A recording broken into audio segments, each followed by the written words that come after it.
এই বন্ধুরা, শুভ দুপুর। কেমন আছো তোমরা সবাই? দেখো, নতুন বাড়িতে এসে বাচ্চাদের কিন্তু একটু অ্যাডজাস্টমেন্টে অসুবিধা হচ্ছে, মানে একটু দুষ্টুমি করছে। তো কিছু করার নেই, সেটা আমাকে মেনে নিতেই হবে, যেহেতু ওরা এরকম খোলামেলা পরিবেশটা সহজে দেখেনি। হ্যাঁ, চারদিকে এরকম খোলামেলা পরিবেশ, সে দেখো হিসু করে দিতে মানে কোনো লজ্জা আছে যে মা যে ভিডিও করছে? কোনো লজ্জা আছে? নেই।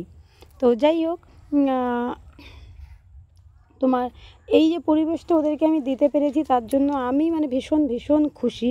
কারণ দেখো, বাচ্চাদেরকে ভালোবাসি আমরা, সেটা খুব ভালো কথা, কিন্তু হিসেব মতো ওদেরকে আটকে রাখা, ওদেরকে বেঁধে রাখা, বা ওদেরকে মানে একটা জায়গাতে আবদ্ধ করে দেওয়া, এটা আমাদের অধিকারে পড়ে না, আমরা এটা পারি না। কিন্তু মানে যেমন সময়ের অভাবে বা জায়গার অভাবে কিন্তু আমরা অনেকেই ওইভাবে রাখি। তো সেই কারণে আমার বাচ্চারা যখন ওই বাড়িতে ছিল, তখন কিন্তু ওদেরকে বেঁধে রাখা বলো বা ওরা ওরা সত্যি খুশি ছিল না। বিশেষত তোজো সর্বসময় বাধা থাকতো, কারণ ওই যে একটু চিৎকার চেঁচামেচি করতো। আর চিৎকার চেঁচামেচি করলে যেমন বাড়ির লোক তেমন পাড়ার লোক, হ্যাঁ মানে মানে আর কি, পাড়া থেকে কোনো একজন গেলে এবার কি হয়, ওরা সর্বক্ষণ ঘরের মধ্যে বাঁধা। এখন যদি হঠাৎ করে যদি একটা মানুষকে দেখে বা একটু গরু ছাগল দেখে, তাহলে ওরা সেটাকে অ্যাডজাস্ট করতে পারতো না, ওরা ভীষণ চিৎকার চেঁচামেচি করতো। তো তাতে আমাদের বাড়ির লোক বলো পাড়ার লোক বলো ভীষণ বিরক্ত হতো। আর এখন দেখো খোলামেলা পরিবেশে, এই দেখো সামনেই একটা গরু চড়ছে। প্রথম প্রথম এসে 2-4 দিন ওরা খুব লাফালাফি চিল্লামিল্লি করেছিল গরু দেখে, হ্যাঁ, কিন্তু এখন কিন্তু আর সেই সমস্যাটা নেই। দেখো ওরা গরু দেখছে, ওরা খেলছে, হ্যাঁ, ওরা কিন্তু আর চেঁচামেচি করছে না। তো যাই হোক বন্ধুরা, সকল বন্ধুদেরকে জানাই যে ডগ পুষলেই শুধু হবে না। হ্যাঁ, ডগ পুষলেই শুধু হবে না, ডগের অনেক রকম মানে ওদের ইচ্ছে আছে, অনিচ্ছে আছে, ওদেরও ভালো লাগা আছে, ভালোবাসা আছে, ওরাও মানে মানে কীভাবে থাকতে চায় সেটাও অনেকটা ওদের উপরে ডিপেন্ড করে। কিন্তু আমরা মানুষেরা যারা আমরা ডগ পুষি, তারা আমরা কি করি, আমরা আমরা কীভাবে রাখতে চাই সেটার উপরে আমরা বেশি নজর দিই, যে আমরা কীভাবে রাখতে চাই। কিন্তু আমরা যেভাবে রাখতে চাই তার থেকেও বড় ব্যাপার কিন্তু আমাদের ভাবতে হয় সবসময় ওরা কিভাবে থাকতে চায়। কারণ ওরাও কিন্তু একটা প্রাণ, ওদেরও ভালো লাগা আছে, ওদেরও চাহিদা আছে জীবনে, ওদেরও কিন্তু একটা মানে ইচ্ছে অনিচ্ছে আছে। তো যাই হোক, ওরা কখনোই তোমাকে বলবে না যে আমাকে রাজপ্রাসাদে রাখো বা আমাকে সোনার খাট দাও, আমাকে খুব ভালো ভালো খাবার দাও। খাবারটাও আমরা যেমন অভ্যেস করি ওরা সেইভাবেই খায়, কিন্তু ওরাও একটা খোলামেলা পরিবেশ চায়, ওরাও একটু মানে নিঃশ্বাস খুলে বাঁচতে চায়। তো আমি সকলকেই বলবো, যারা ডগ রাখতে ভালোবাসো, পুষতে ভালোবাসো, যারা ডগকে ভালোবাসো, তারা না পারলে পারলে একটু খোলামেলা পরিবেশ যদি দিতে পারো, মানে তাহলে কিন্তু ভীষণ ভীষণ ভালো ওদের জন্য।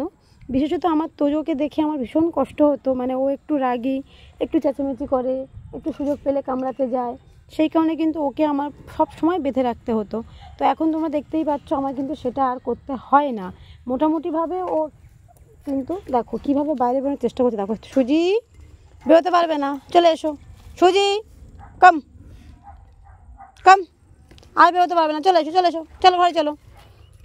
তো মোটামুটিভাবে যেহেতু যে কী হয়, মানে ওদেরকে একটু খুশি রাখতে পারলে না, আমরা যারা ডগ পেরেন্টস, যারা আমরা ডগকে বাচ্চার মতো ভালোবাসি, এটা সবাই বুঝতে পারবে না, এটা তারাই বুঝতে পারবে একমাত্র যারা ডগকে বাচ্চার মতো ভালোবাসে। হ্যাঁ, তো দেখো কীভাবে বেরোবার চেষ্টা করতে, দেখো দেখো, হ্যাঁ, তো তারাই একমাত্র বুঝতে পারবে। তো যাই হোক বন্ধুরা, চিনি চিনি চিনি, নাক কেটে যাবে মাম্মা, নাক কেটে যাবে। সবাইকে অনেক অনেক ভালোবাসা জানালাম পুরো ভিডিওটা দেখার জন্য। আর এটাই হলো আমার বলার বক্তব্য, যে ডগকে ভালোবাসুন, শুধু আমি ভালোবাসছি বলে ভালোবাসা নয়, আপনি তাকে তার মতো করে ভালোবাসতে হবে। সে কীভাবে থাকতে চাইছে, কীভাবে বাঁচতে চাইছে, সেইভাবে যদি ভালোবাসতে পারেন তবে ডগ নিয়ে আসুন। ওরা ভীষণ ভীষণ ভালো এবং ভীষণই মানে বন্ধু বলতে পারো। আর এখান থেকে সুজি বারবার বেরোনো না, আর বেরোতে পারবে না মাম্মা। মুখে কী হলো দেখি মামা, দেখি মামা, এদিকে এদিকে এদিকে এদিকে এদিকে দেখি এদিকে দেখি দেখি দেখি মুখে কী হলো দেখি। আই দেখো বেরোবার চক্করে মুখ, ও আচ্ছা পেঁয়াজের খোসা, ঠিক আছে, আমি তো ভয় পেয়ে গেছি। চলো চলো, এই যে চিনি, চলে এসো, বাই বাই, চলো আমি চলে যাচ্ছি, তোজো আসো, তোজো আসো, চলে যাচ্ছি, চলো চলো ঘরে ঘরে ঘরে ঘরে ঘরে চলো, সুজি চলো, কাম আসো, কাম, গুড গার্ল, চিনি আসো, মাম্মা আসো, আসো আসো, আয় সুজি আসো, চিনি আসো, সুজি আসো, গুড গার্ল সোনা। তো দেখতেই পাচ্ছ বন্ধুরা, ওরা যদি একটু ওদের মতো ভালোবাসা পায়, একটু যদি ভালো থাকতে পারে, ওরাও কিন্তু আবার সব কথাই কিন্তু ওরা শোনে এবং ওরা ভীষণ ভালো ওরা দেখো। আর এই যে আমার বাচ্চারা, আমার সোনা বাচ্চারা। তো বন্ধুরা যাই হোক, তোমরা পুচু টিটুর তোজুর চ্যানেলে যে দেখো, এটা কিন্তু আমার বাচ্চারা। হ্যাঁ, তো এদেরকে আমি অনেক দিন, সরে যাও তোজু, সরে যাও, এখানে থাক। এদেরকে আমি অনেক দিন আর কি আমি আনতে পারিনি। বকবে না, এবার থেকে কিন্তু বন্ধুরা তোমরা এদেরকেও দেখতে পাবে।